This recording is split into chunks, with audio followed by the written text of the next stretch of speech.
And gentlemen of the media, and a happy new year to you. It's always good to see you. Deputy Special Prosecutor, Madam Cynthia Lamte, Director of Administration, Madam Wachua Glover, Director of Investigation, Mr. Emmanuel Basintali Amadu, Director of Strategy, Research and Communication. He likes to call himself Mr. Samuel Apiadaku, but I call him Samidaku. Just makes life easier. And Director of Finance, Mr. Kenneth Agbezulo. Ladies and gentlemen of the media, a few minutes ago, I signed a directive declaring a high-profile person a fugitive from justice. This person is wanted by the OSP to answer charges in respect of several cases, including the following. 1. Contractual arrangements between Strategic Mobilization Ghana Limited and the Ghana Revenue Authority for the stated objective of the enhancement of revenue assurance in the downstream petroleum sector, upstream petroleum production, and minerals and metals resources value chain. 2. Termination of a distribution, loss reduction, and associated network improvement project contract between the Electricity Company of Ghana Limited and Beijing Xiaochen Technology BXC. 3. Procurement of contractors and materials and activities and payments in respect of the National Cathedral project. 4. Activities and payments in respect of a contract awarded by the Ministry of Health, initially commenced by the Ministry for Special Development Initiatives, to Service Ghana Auto Group Limited for purchases and after-sales service and maintenance of 307 Mercedes-Benz Sprinter 305 CDI ambulances for the National Ambulance Service. And 5.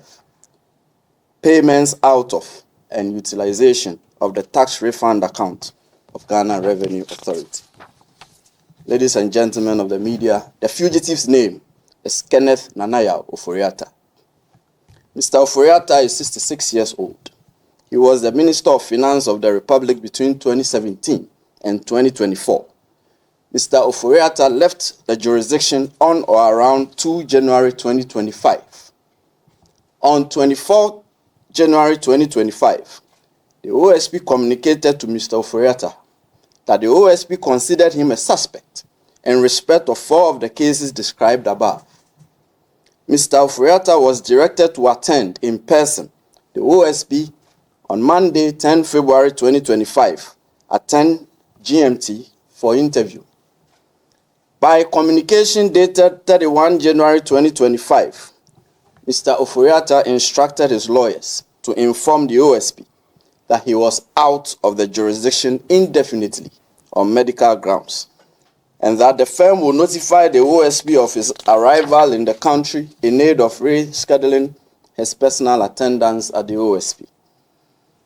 Further, the firm offered its willingness to provide the OSP with any information the OSP may require to aid in the investigation until his arrival in the country.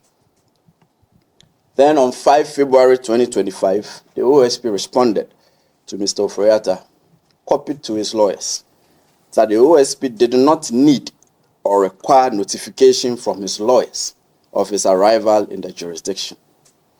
The OSP acknowledged Mr. Ofori-Atta's lawyers' gracious offer to provide the OSP with information in aid of the investigation. However, and this is important, the OSP insisted that Mr. Ofori-Atta's personal attendance at the OSP was required. After all, the lawyers are not under investigation. I don't need lawyers to answer questions on your behalf when you are being investigated. The OSP declined Mr. Ofori-Atta's request to be away from the jurisdiction indefinitely on medical grounds on his say-so. Consequently, the OSP directed Mr. Ofori-Atta to indicate by close of business on Monday, 10 February 2025, a reasonable date of his return to the jurisdiction and attendance at the OSP. The OSP warned Mr. Ofori-Atta that if he failed so to do, The OSP will take all necessary legal steps to secure its return to the jurisdiction and attendance at the OSP at our own choosing. Subsequently, by communication dated 10 February 2025, that is just Monday, Mr. Ofori-Atta's lawyers transmitted to the OSP a generic letter procured by Mr. Ofori-Atta purporting to be from a doctor in a foreign jurisdiction, stating that Mr. Ofori-Atta had been seen and evaluated, and that he was undergoing further testing and management and possible surgical intervention at an indicated future time. And further, that his medical condition necessitates that he will stay and follow up on his appointments. On account of this purported medical letter, Mr. Ofori-Atta's lawyers prayed that the attendance in person of Mr. Ofori-Atta at the OSP should be fixed, taking into account the medical report from his doctors. And at 4:16 p.m. the very next day, that is yesterday, Tuesday, 11 February 2025, before we could respond to the letter that came on Monday, the OSP received another letter from Mr. Ofori-Atta's lawyers. This time, it was an inquiry. Mr. Ofori-Atta's lawyers wanted to know, and they stated that they were informed by the household of Mr. Ofori-Atta that in the morning of Tuesday, 11 February 2025, that is yesterday, 12 men, comprising 1 police officer, 4 military men, and 7 other men in plain clothing, visited Mr. Ofori-Atta's house, and that by threat of force, they were able to enter Mr. Ofori-Atta's house, and they undertook an exercise purporting to be a search of every room, office, gym, and other spaces in the house. Mr. Ofori-Atta's lawyers then inquired if the OSP could confirm that the actions of the 12 men were the instance of the OSP, so as to enable them to decide if a complaint to the police would be unnecessary. Mr. Ofori-Atta's lawyers then prayed for a prompt response from the OSP to prevent imposter action. We are now responding promptly, and we have chosen the course of answering Mr. Ofori-Atta's inquiry publicly at this briefing, considering the circumstances surrounding the purported raid at Mr. Ofori-Atta's house, media reportage of the purported raid, and in light of the reckoning that some media houses have stated emphatically that the OSP was behind the purported raid, and in light of the reckoning that the purported raid is being made to appear as if it was some untoward action by the OSP stemming from some contrived vendetta held by the OSP against Mr. Ofori-Atta. So, here we go. And this is our response to Mr. Ofori-Atta directly, but through you, the media. Mr. Ofori-Atta, the OSP did not raid your house on Tuesday, 11 February 2025, or on any other day. Mr. Ofori-Atta, the OSP did not cause any persons, however uniformed or bedecked, to raid your house on Tuesday, 11 February 2025, or on any other day. Mr. Ofori-Atta, that could not have been the OSP, and that is not our style. If the OSP enters your premises, you will not be in doubt as to whether it was the OSP that had come there, and your lawyers will not have cause to do an inquiry ascertaining whether it was the OSP. We have our unique methods of conducting searches, and we have uniquely designed insignia identifying ourselves, and not just by a statement that we are from the OSP. This is one such main insignia. A person cannot just show up and say they are from the OSP. It's cheap. Anyone can say that. But when the OSP enters your premises, you will definitely know by our insignia, our methods, and the way we identify ourselves that this is the OSP. Our intelligence points us to state that the purported raid on Mr. Ofori-Atta's residence was staged, or at best, an imposter action in an attempt to court disfavor for the OSP and to derail the investigation. You know us very well. The OSP is never deterred by such occurrences, and the investigations will continue as by law prescribed. These occurrences and the OSP's intelligence which will not be revealed at this time for fear of compromising the investigation, are very instructive as not to put premium on Mr. Ofori-Atta's alleged imminent peril should he travel back to the jurisdiction. In any case, the purported medical letter transmitted through his lawyers to the OSP did not state so or demonstrate so. The OSP is unconvinced that the purported medical letter transmitted by Mr. Ofori-Atta through his lawyers to the OSP represents a medical report to the effect that Mr. Ofori-Atta is incapacitated or is so sickly and invalid to the extent that he is physically unable to return to the jurisdiction without imperiling his life. No serious law enforcement agency, and certainly not the OSP, will be convinced that the purported medical letter stops it from demanding the physical appearance of Mr. Ofori-Atta before it in the described circumstances. We are of the firm conviction here that this is only a ruse employed by Mr. Ofori-Atta in aid of his intention to avoid returning to the jurisdiction and to personally answer questions in respect of the investigations. We are convinced that the real intention of Mr. Ofori-Atta is what was communicated to the OSP in the very first letter transmitted by his lawyers on 31 January 2025. That is, he has left the jurisdiction indefinitely. That was what was communicated to us at the first instance, and that is his intention. He has no intention of willingly returning to the jurisdiction. That much is clear to us. Consequently, ladies and gentlemen of the media, the OSP declares Kenneth Nanaya Ofori-Atta a wanted person. He is a fugitive from justice. The OSP will take all necessary legal steps to secure his return to the jurisdiction and attendance at the OSP. And this is to Mr. Ofori-Atta. You have two choices. You can either return to the jurisdiction voluntarily or the OSP will enforce your return. Another case update.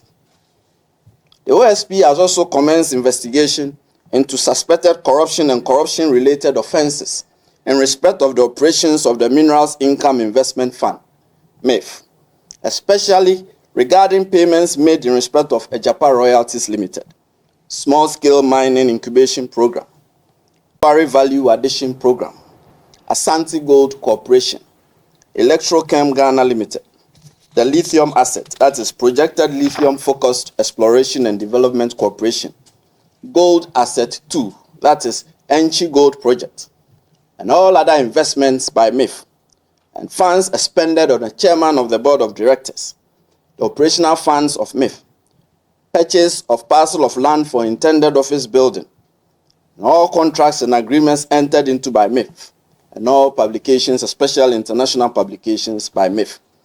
We are withholding the names of those under investigation for now, but it targets 2 former officials and 2 serving officials of the fund. Third, the OSP has also commenced investigation into suspected corruption and corruption-related offenses in respect of an alleged embezzlement of 1.3 billion cedis from the Unified Petroleum Pricing Fund, UPPF, at the National Petroleum Authority, NPA. The investigation primarily targets the following persons: the coordinator of the UPPF, Mr. Jacob Amwa, NPA staff Frida Tando, NPA staff Wendy Ashon Newman, and the former chief executive of NPA, Mustafa Abdul Hamid.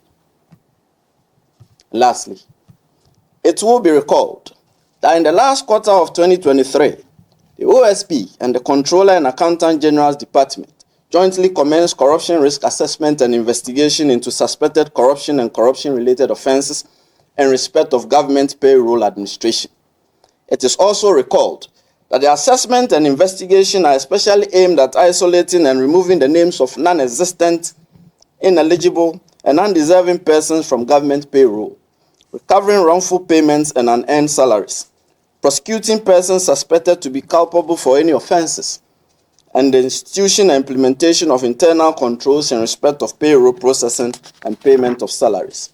We further recall, as you do remember, that to facilitate the rollout of the investigation and assessment throughout the country, a pilot exercise was carried out in the northern region, covering educational institutions under Ghana Education Service and the Tamale Teaching Hospital, by a joint team comprising investigators, tracers, and assessors from the OSP and selected staff of the Payroll Processing Directorate of the Controller and Accountant General's Department between December 2023 and April 2024. Ladies and gentlemen of the media, I'm glad to announce to you that after thorough investigation, the OSP is now ready to commence the prosecution of persons suspected to have engaged in such conduct. So earlier today, I directed the Director of Prosecutions at the OSP to file criminal charges at the High Court in Tamale against the following 6 persons. 1. Yakubu Tahidu, a former teacher at Balogu MA Junior High School, Yendi, in the Northern Region. 2. Abdullahi Abubakari Sadiq, an integrated personnel payroll database coordinator of the Ghana Education Service in Yendi, Northern Region. 3. Sami Suk, a schools improvement support officer for the Yendi North Circuit, Northern Region. Mohammed Yusuf J., one-time headmaster of the Balogu MA Junior High School, Yendi, Northern Region.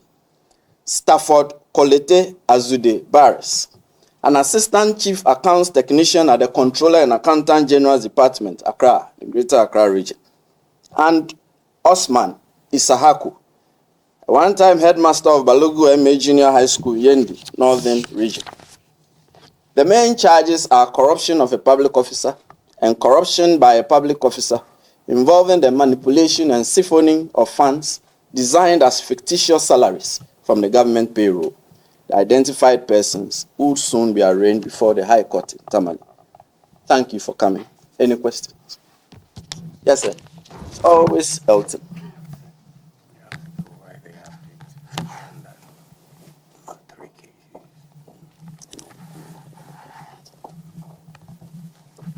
Yes, sir. Sorry.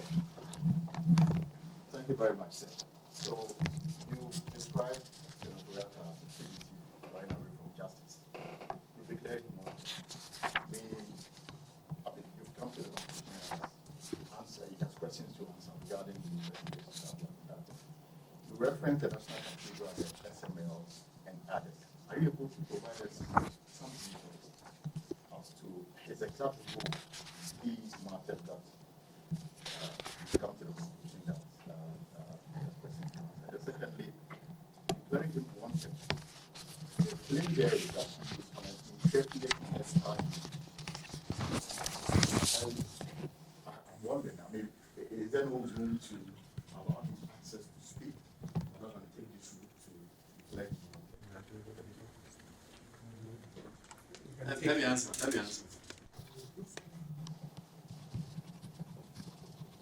We'll carry the media along when we are ready to disclose the nature of his involvement in these investigations. When we started, it was 4, but by last week, it had become 5. So we're still opening it up. The more we go into it, the more we see things. So when we are ready to state, we either come here to address you, or we put it by way of publication on our website or directly to the media.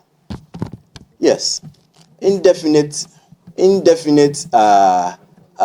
medical review.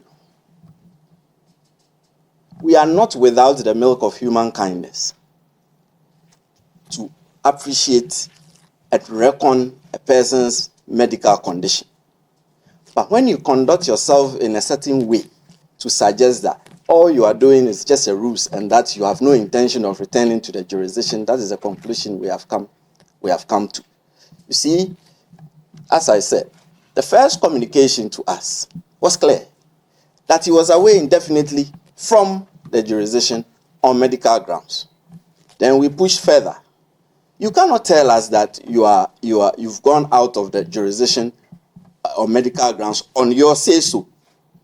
If you're a serious law enforcement agency, would you just take a person's declaration that, oh, I am so much an invalid that I'm unable to come? You demand to know more, right? And that is exactly what we did. So we pushed. The response that came was unconvincing. That he may, at some future time, undergo possible surgical procedure. And I said something which is very crucial. As intelligence available to us, which we do not want to reveal now because it may compromise the investigation. That tells us that, and that's what I stated. It is just a ruse that he can travel to the jurisdiction. It's not as if he comes to the jurisdiction, we'll promptly lock him up and throw the key away. It is a process we go through. This is a democratic institution with very well prescribed constitutional and statutory legal processes. So what do you fear coming in to answer questions? You can reschedule your appointments in such a way that you can come in and go. We will not say you should stay and die at all costs. What kind of persons will we be? So that is not the issue. The issue is your express intention that you've gone away definitely. What do you have to show for it? We get a purported medical letter, a very sketchy one, which tells us that you have scheduled appointments which you need to attend and that you are being reviewed, and there are some future dates you would maybe undergo some surgical procedure. For us, this is unconvincing. And as I stated in my briefing, the letter doesn't say you are so much of an invalid that you can't complain and travel to the jurisdiction. We all fall sick at some point, and we all go seek medical attention wherever. But if you are not at the point of death, if you are not bedridden, if you are not on a stretcher, this is a ruse, and we are unconvinced. As far as we are concerned, he just doesn't want to return to the jurisdiction voluntarily, and we have given him the chance so to do voluntarily, failing which we will pull him to ground. Yes, sir. My name is Ibrahim Hassan. I work with G-Human TV and Style. Ibrahim Hassan, G-Human TV and Style. Council,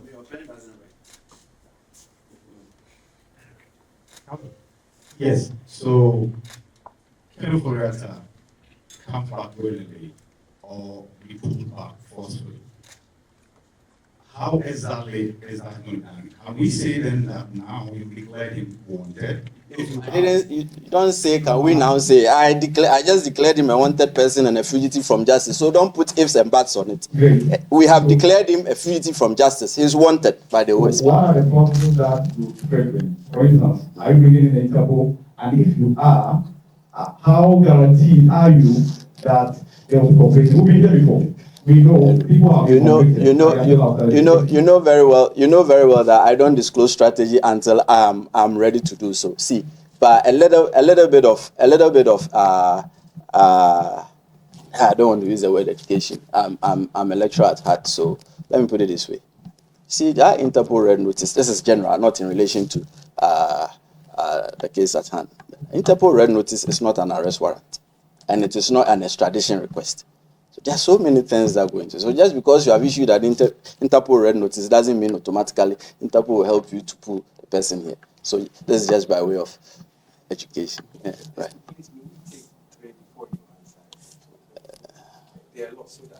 My name is Samson Agiman. I work with CTF and Channel 1 TV. Now, considering the timelines for the engagement with Mr. Ofori-Atta, it appears he left the jurisdiction before you gave him notice that you wanted to engage him. And if that is so, he had taken a decision already to go out of the country indefinitely. Doesn't that defeat your understanding that he's seeking to run away, let's say, from being interrogated? Samuel, I'm overriding you. I'll just answer as we go. It makes the memory fresher. And then the second question is on the read. It's on the read. The read the lawyers wrote to you. They sought to inquire from you if the read was from your outfit. You say it is not from your outfit, but you've gone ahead to say that you think that a state or done to an inquisitor action done to paint you black. But have you in any way compared with other investigative bodies before coming into your conclusion that it's a state? And the final one is there have been conversations on oral, and one of the things your office have been investigating has to do with the sale of stool lands and state lands. And the conversations we've heard from members of oral has to do with the purchase of state land by persons who are politically exposed. Now, my concern is that it may happen in a way where you may be investigating the same thing where the oral team through the Attorney General is also investigating the same. So to what extent have we been involved with this whole oral thing? Right. Let me answer. As I said, it makes the memory fresher. Say, Johan has me up perpetually. Next one is to you. I see he's giving the microphone to you already. So, right. Your first question. Your intention to leave the jurisdiction indefinitely does not stop us from requiring your presence. You are a citizen of Ghana. You were a public officer. You were a finance minister for a very long time. And if you have decided to go away indefinitely, that is your personal decision. But when a law enforcement agency wants you physically in, you have to show up. You do not have a choice about it. You get me? So your travel arrangements, your travel plans, your travel habits have nothing to do with the law enforcement agency. But at the point where the law enforcement agency informs you that we need you physically, we need to see you for you to answer certain questions, you don't direct us to your lawyers and say, oh, whatever information that you want, your lawyers can provide for you. We are not investigating your lawyers. Your lawyers can't, and your lawyers were not the finance ministers. You were the finance minister, and it is your role as finance minister and the things that came about in respect of this investigation in your duty as finance minister. That is why we want to see you. Throwing us to your lawyers doesn't answer it. So if you have formed an intention to leave the jurisdiction before we contacted you, well, breaking news, the law enforcement agency wants you. Do you have a choice about it? You don't. Why is it that if the FBI declares someone wanted, we all go agog and it suits our purposes, for instance, in the US? Or is it because we watch so many movies and we've come to accept it? But when the OSP declares someone wanted, then it becomes something that perhaps we should push against. As I said, we sitting here have done all our checks and everything shows to us that the man just doesn't want to show up. And that was communicated in the first letter. It was clear in there that he's gone indefinitely. It was when we pushed that you cannot just tell us that. Before things started cascading, then we started seeing the real intention. But your first intention of telling us that you are away indefinitely was what you intended to stick to. The raid.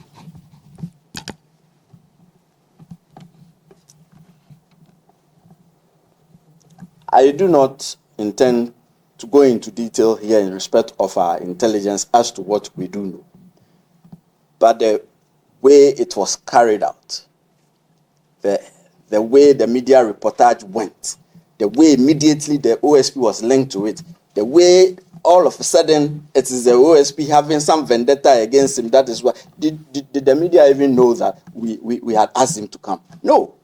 So how did he just then get into the media all of a sudden that the OSP has some vendetta against Mr. Ofori-Atta, and that is why the OSP raided his house? When we did not carry out the raid.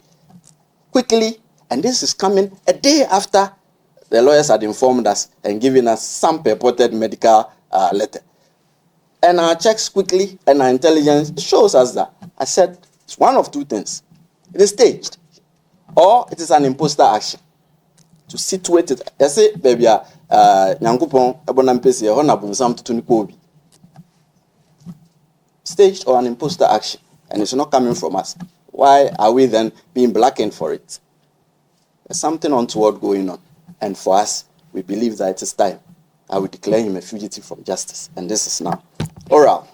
Yes, we started our investigation of at the Lands Commission, the sale of stool lands, state lands, and vested assets a while back. It is huge because we gave ourselves a timeline of the commencement of the investigation will be from 7 January 1993 to date. So it is a huge endeavor. Indeed, if we say we're going to go as we want to go, it might even take 5-6 years to come to a full conclusion of the nature of the things and what actually has gone on. And you ask whether we were involved in the oral preparation. The Attorney General himself wasn't involved, but the report has been handed over to him. So I strongly do believe that the Attorney General and the OSP will go into some of the processes and some of the cases, so as we won't do an overlap of the cases that we are investigating, for sure. And the Attorney General, well, if you know the relationship well, he was my lecturer at Legon. And then we formed a firm together some time ago. And then when he became a Deputy Attorney General some time back, I departed to form my own firm with another person. So there is that rapport, and we communicate a lot. So we will confer on that. Thank you. Yes, sir. Okay, my name is Abdul Zafar, I write for the News Center newspaper. The News Center. Right. My first question is, in your first statement about the raid in the house, you were categorical that intelligence available to you indicate that it was staged. You didn't say it was suspicious. You said intelligence. Sorry, I didn't say it was what? You didn't say suspect. I didn't say it, no. You said intelligence. Yes, and in my response to him, I didn't say it was suspected. I insisted. I said it was, no, I said it was staged, or at best, an imposter action. Those are my words. Yes, so that's what Right. you on the intelligence. So, I'm a journalist. You want me to reveal it to you? No, I don't. Okay. I'm saying that I'm a journalist. If you tell me the intelligence available to you shows that you know that this thing on record, this is not that, then I assume that you know those behind it, those who planned it and those who executed it. Is that the understanding that? You still want me to reveal my intelligence to you? No, I'm not going to mention it. Right. I to say intelligence available to you. Right. Categorically indicates that the thing was staged. That was what you said first. So I'm saying that if I'm a journalist and tell me that, then the assumption is that it means you know those who planned it. We have a fair idea. You have the information. We have a fair idea, yes. And when he asked me, I situated it in a certain context. No, I said, not this person's question. The first statement. no, calm down, sir. Let's have a conversation. Yeah. Let's not talk over each other. I'm saying, because your question relates to what he asked, and that is why I'm linking it to it. I said, in the context in which I situated it became very clear to us.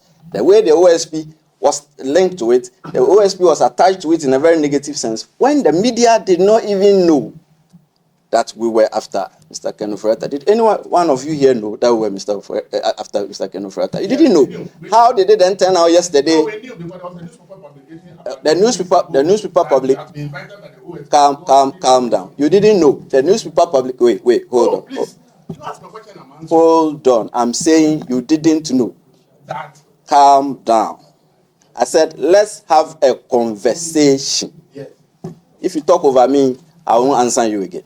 Listen, I'm saying you didn't know. What you knew was our half-yearly report, which we put in the Daily Graphic and on our website, that we were investigating Mr. Ofori-Atta for National Cathedral Project. That is all that you know.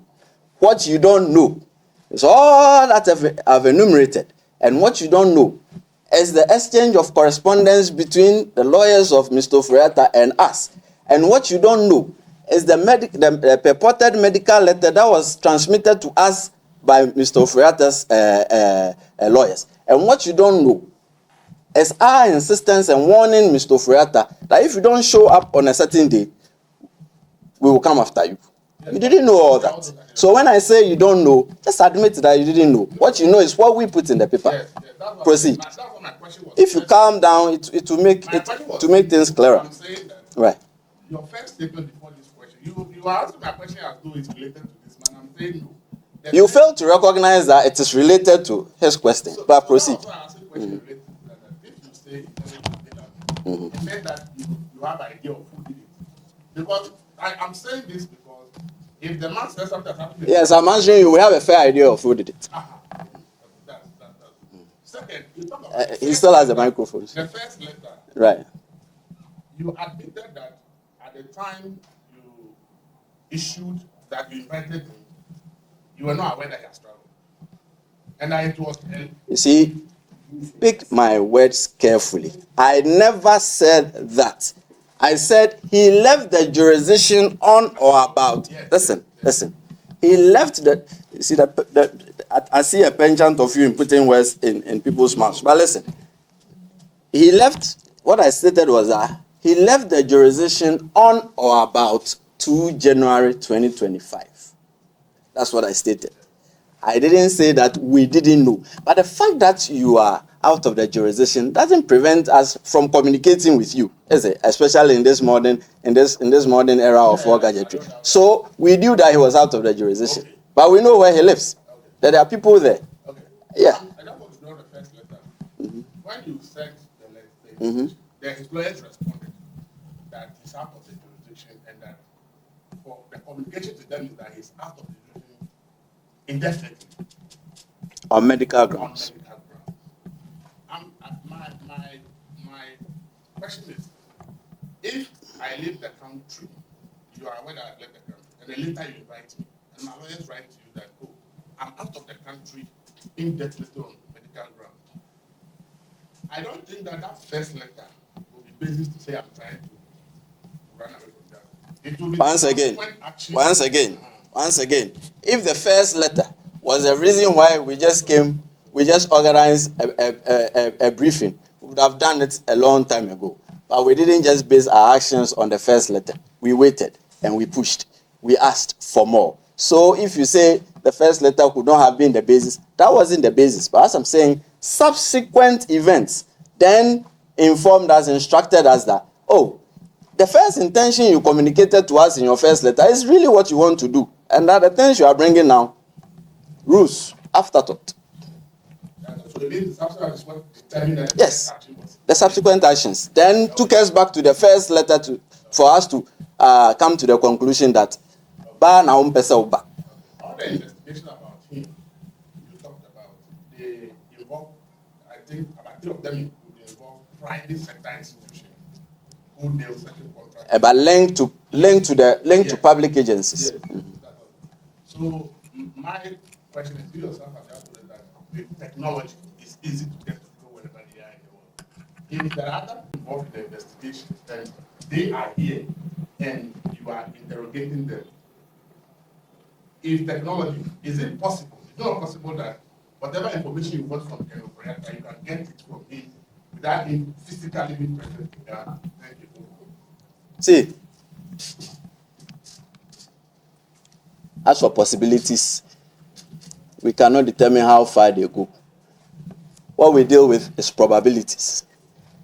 It is very possible for me to develop wings right now and fly out of this room like a bird. But is it in the least probable? No. And that is why in the law, we don't deal with possibilities. We are dealing with probabilities. Now, when a law enforcement agency tells you that your physical appearance, a former president of the United States, was wanted by a city, he had to leave wherever he was to attend to that call in that city and be charged. The OSP wants you physically for you to answer some questions. You don't know our processes by which we go through by charging a person, by arresting a person, and all that. You wouldn't know that, would you say? So when we say that your personal attendance is required, it means that we do not want to do a teleconferencing or a Zoom conferencing. So if your response to us that you are bedridden, we will seek to find whether indeed you are bedridden and you can't travel. You get me? We will not just take your word for it. And that is why I stated in the brief that we will, on your say so, we won't admit what you are saying, that you are so ill that you can't come to the jurisdiction. And so, show us more. We didn't just move. We were fair. And we kept asking. It was at some point yesterday that we decided that he has to be declared a fugitive from justice. And we have done so. Yes, sir. When you're asking a question, just go ahead, finish all your questions, then we want to. Well, he made it a debate, that's why it came like that. And you can come is my name. Right. All right, For the informal. right. At what time will you apply your second option to secure second Someone was saying, "Who did Jamai? Who did Jamai?" Leave it to us. I told the other gentleman, we don't like disclosing strategy like that. Sometimes it compromises investigation. And who are the lawyers for? Because lawyers. I can come. Let's leave the lawyers out. You see, they are my colleagues at the bar. They are not under investigation. They are not the people the OSP want. You get me? They are doing their job as lawyers. And you know, in law, every lawyer will tell you, it is what your client tells you. That is what you transmit. So all that they are doing, they are transmitting the information their client gave to them. So, pardon me, let's leave the lawyers and the identity out of it. Is that another hand? spoke about vendetta. You have an issue with. Sorry? You have a personal issue with vendetta. God forbid. I don't have any issues with anybody. I don't hold grudges. You know, it also came up when we invited Professor Frimpong Boateng here. Same thing. The story was that I was doing someone bidding, fighting someone's battle for him. People who have issues against Professor Frimpong Boateng. That's why we brought him here. Look at the litany of cases I mentioned, and there are more which we will go into. Personal issues with anyone. I did not assume this office or swear an oath to defend the constitution and the laws of this country, to go on a personal vendetta or personal chases because I don't like you or you've crossed my path or anything. Otherwise, I'm sure there will be more than 1,000 people reporting to the OSP every day. Every day, someone crosses you. But that is not the reason why I'm the special prosecutor, and I'm never going to do that. Personal vendetta, God forbid. Yes. Sorry, I didn't get any. Right. At what point the cases you're looking at in relation to Kenneth Ofori-Atta expand to 4? You've mentioned that it possibly could rise because No. It's when we started. Sorry, when we started, it was 4, but by last week it had expanded to 5. Was there a petition? No. From someone? No. What is informing the expansion of these cases against? Our investigation. As we investigate the address, it branches out. The arteries lead to one another, and then it took us to the GRA tax refund account. So, and as I was saying, Marina, right? From there, it may branch to other places. We do not know, but we do not close it up. You get it?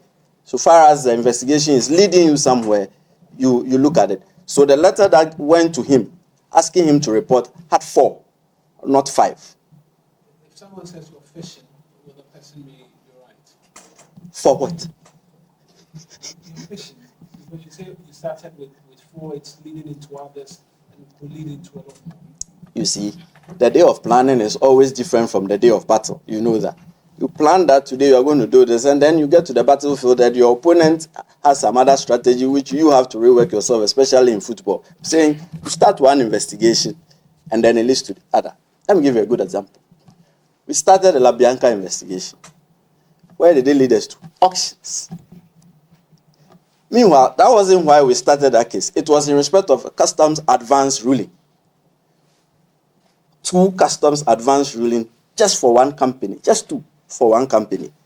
Then, as we were delving in and going into it, realized that no, it was showing some other form of conduct in respect of the customs division of the Ghana Revenue Authority, and that is how we ended up at auction sales of vehicles and other goods. And we know what the outcome of that was. So, for a good investigator, director of investigation here will tell you, always keep an open mind. If you keep a closed mind that this is only what you are doing, you may miss other things because things relate to each other. They are always not in a vacuum like that. A payment, let's say, to one entity may be coming from a certain source. So when you trace that source, you may realize that there are so many things going on in the source where that payment came from that will lead you to other cases. Why are there so many payments going from that particular source? That is not even what you started to investigate. But then you go and see it.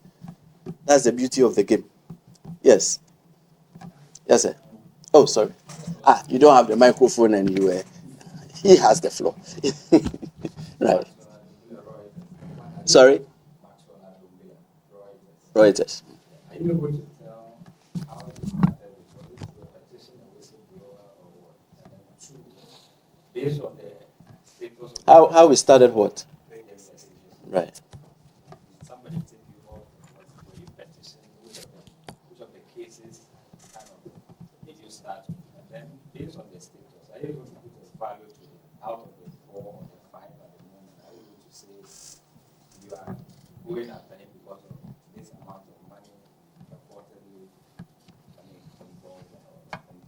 If you would recall, one of the cases has been, say from Reuters, if you will recall, one of the cases has been on a half-yearly report for a while now. Remember the one ECG? It's been there for a while now. We started, when did we start that? 3 years ago? 2022. So we started the ECG investigation in 2022.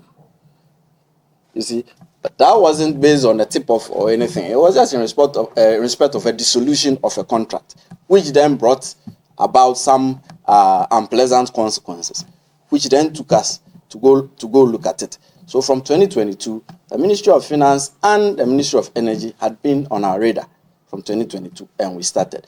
So when we started from the ECG, then at some point, the other cases came in, SML.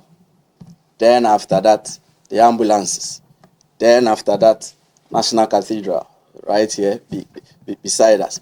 Then last week, GRA refund, tax refund account. You get me? Yeah, so we started these investigations 3 years ago. Right. Yes, sir. Oh, the value. Sir, I cannot place a value on it for you right now. My name is Marshall. I write for the Chronicle. The what? Chronicle.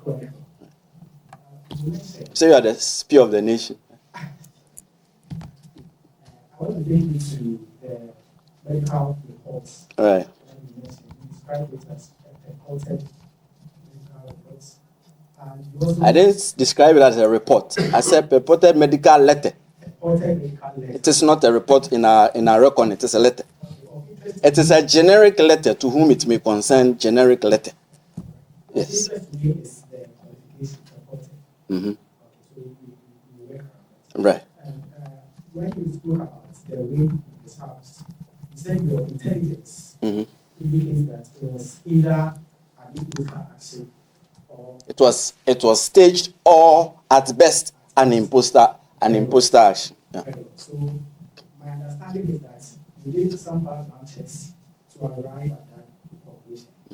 I want to find out whether you've done same checks, possibly from medical or the hospital that the purported letter is coming from, to be able to know that it was purported.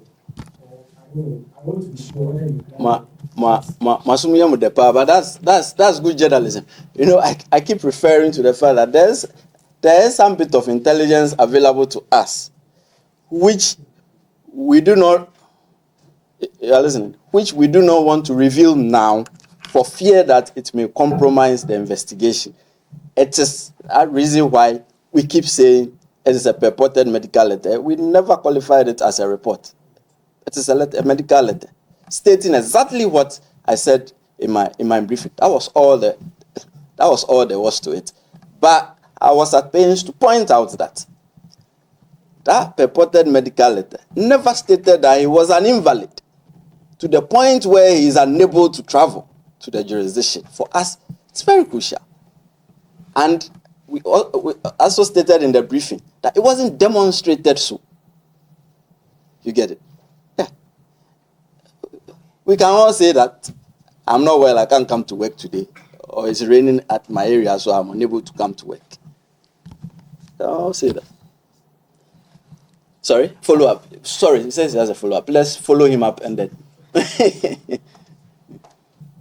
it a fear of people thinking that you are just persecuting somebody or a fishing expedition or case that I know that when doctors are writing such letters, person with a signature of those things. Yes, you said you have some intelligence.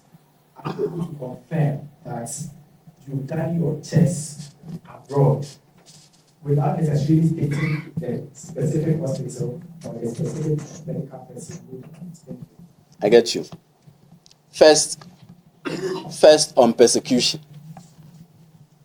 If without any precursors, I just called you, invited you here this morning without anything, we just declared him a wanted person, then you could say that is persecution. But we've been through processes.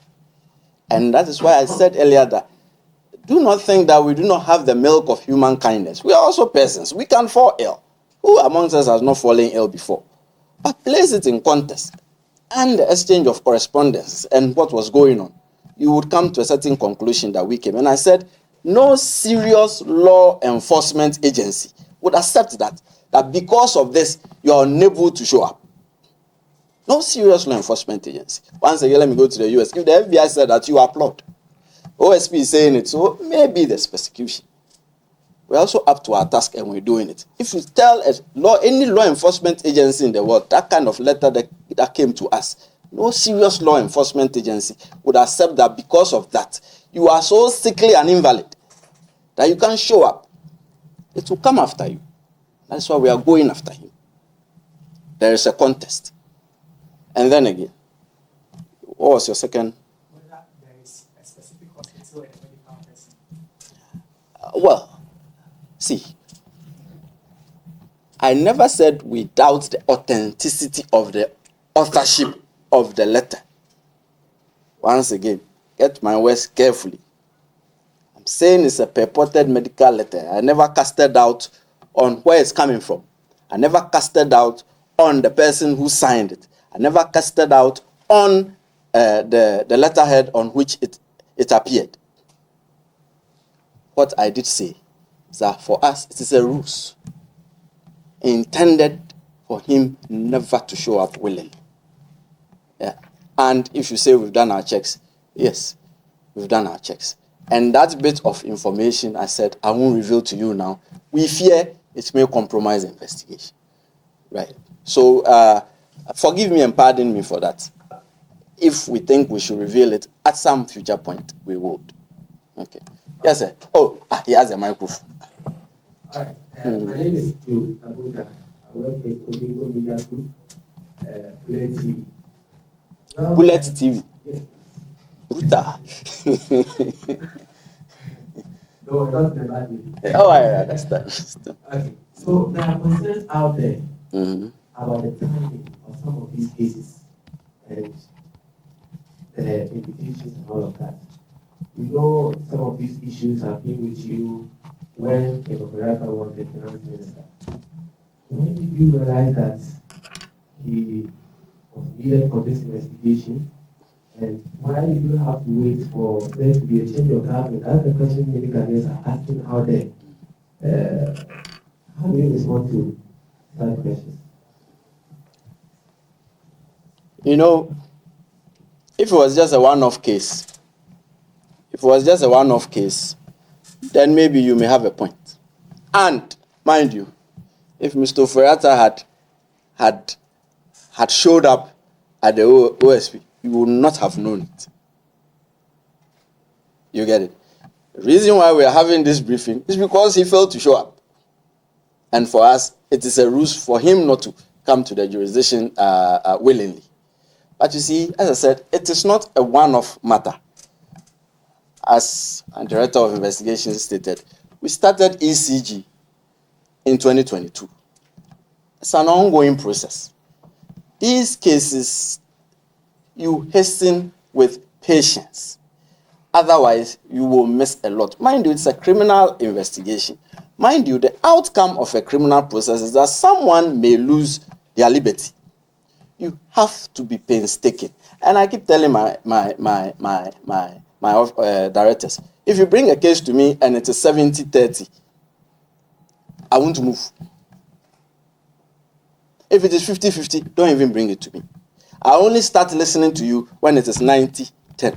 That is 90, that there is the real likelihood and probability that some criminality has ensued. But from there, we then go into SML. The SML investigation, we had to pause it, waiting for KPMG. Remember, there was a presidential directive to KPMG. We paused it for several months, waiting for it, because you do not want to do overlapping and expending very limited resources when you do not have to. So when the KPMG report was birthed, then we went back to it, looking at it again. And all of a sudden, the ambulance matter came up. It wasn't until late November 2024 that Shraj issued its report on the National Cathedral project. Was it 28th November? Just a few months ago, that Shraj issued that report. Shraj referred the matter to us and said that if it was necessary, we should go to it. And we stated that, yeah, it was necessary. So from the ending of November 2024, we went into it. By January, it became obvious that we should pull him to the OSP. You get it? So it is a gradual process. So it is luckless coincidence that his government is no longer in power.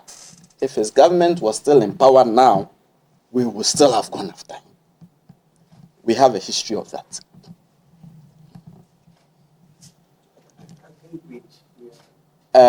No, you asked yours, right? He hasn't had. Sorry? You haven't? Oh, why? Mr. Aragon, you don't like him?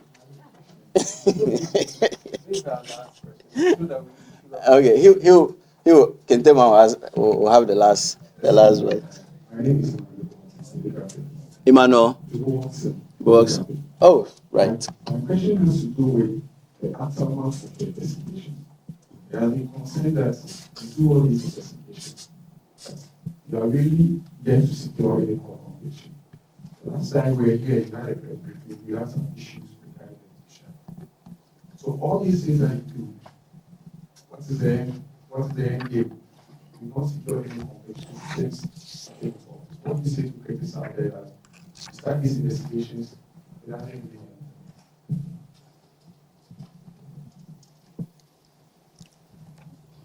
Hey, we'll try my picture as well.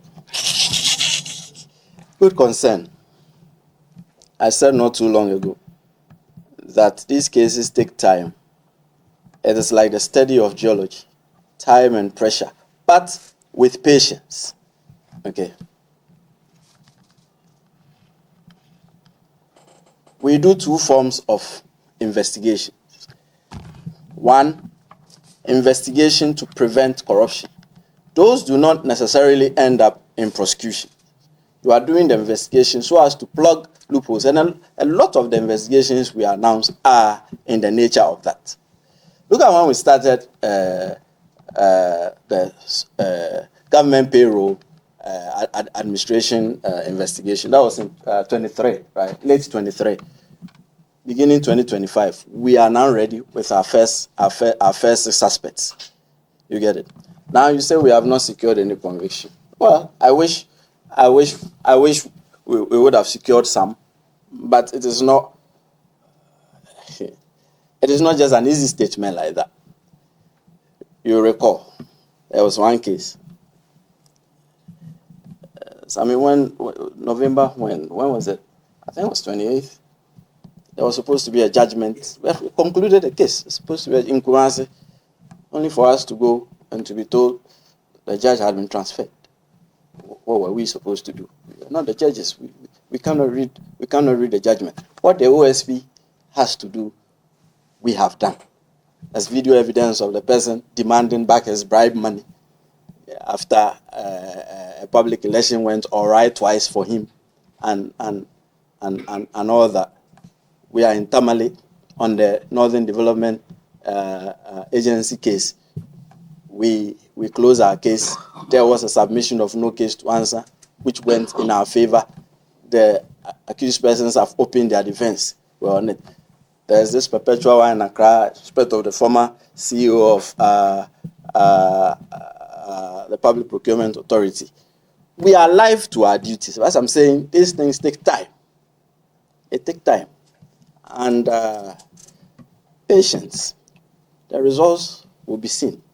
And in terms of investigating to prevent corruption, when you hear the name of OSP on the street, doesn't it shake you a bit?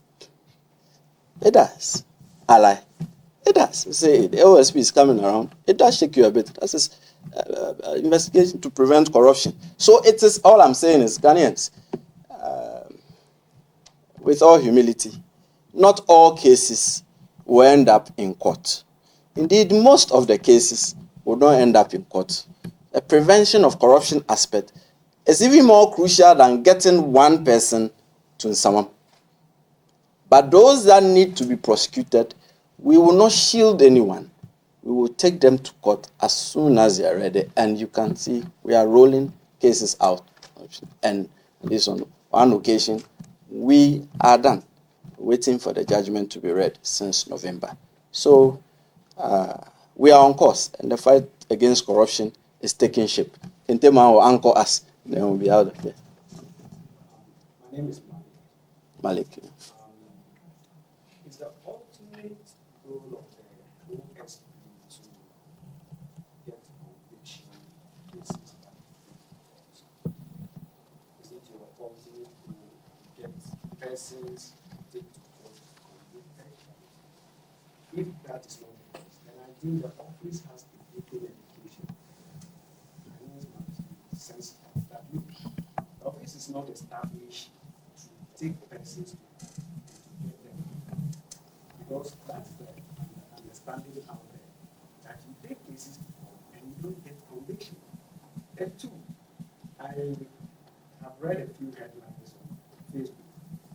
Did Mr. Ofori-Atta at any point requested to seek medical attention out of the country from you? Did he seek a request? From the OSP? Yes. No, but why would he? At the time when we hadn't requested his appearance, he wouldn't know that we wanted him to show up. So humanly, he would not have. And indeed, that would have sounded, let me use a word that's been going around again currency a bit today, that would have sounded fishy. You've not requested for the person's appearance, and he's telling you that he's going out of the jurisdiction of medical grounds. It means that he's preempting your strike, right? That would seem a bit out of the ordinary circumstances of mankind. And your first concern is what Mr. Ebo Hodgson also touched on. We are doubling down on our efforts. And sometimes we also require you to talk for us a bit. We also need the resources to move. We've been talking about it all this while. I see the criticism a lot. That's fine. It's good to Nyama people. But also raise your voice up and say that you also need the resources to move. You're talking about education. It takes some resources to move. But yes, we are on our alive to our duties. And as I explained not too long ago, what is our ultimate aim? Ultimate aim is not to see Kweku Mensah in jail or Kwabena Mpuma locked up. Our ultimate aim is that, as far as my tenure is concerned, when it ends and I leave, the conversation on corruption would have shifted. Like a paradigm would have shifted. So that it will not just be business as usual. For people to know that when they engage in these acts, there's a price to pay, and a very hefty price to pay. For us here at the OSP, that message and that prevention drive is much more important than getting one person to jail. If you get one person to jail successfully, that's fine. There are a million Kweku Mensahs who are still engaged in the conduct which you have not been able to get to jail. But they are all freely engaging in such conduct, and the society is the worse for it. That is not so helpful a utilitarian model than to shift the conversation of corruption for us to stamp it down, suppress and repress it, and forge ourselves a better society.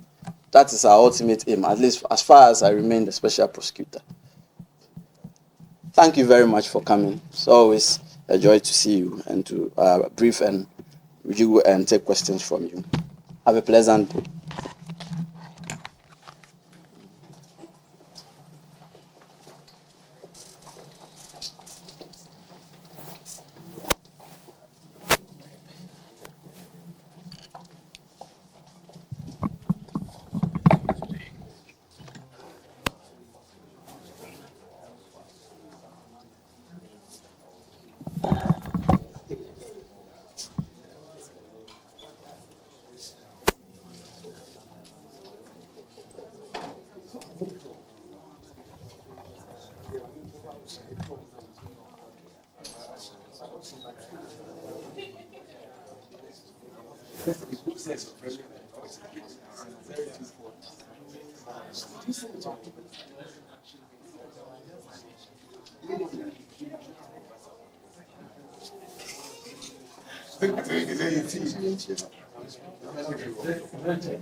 I always send it to you, bro. It's never true. I know. That's your reason.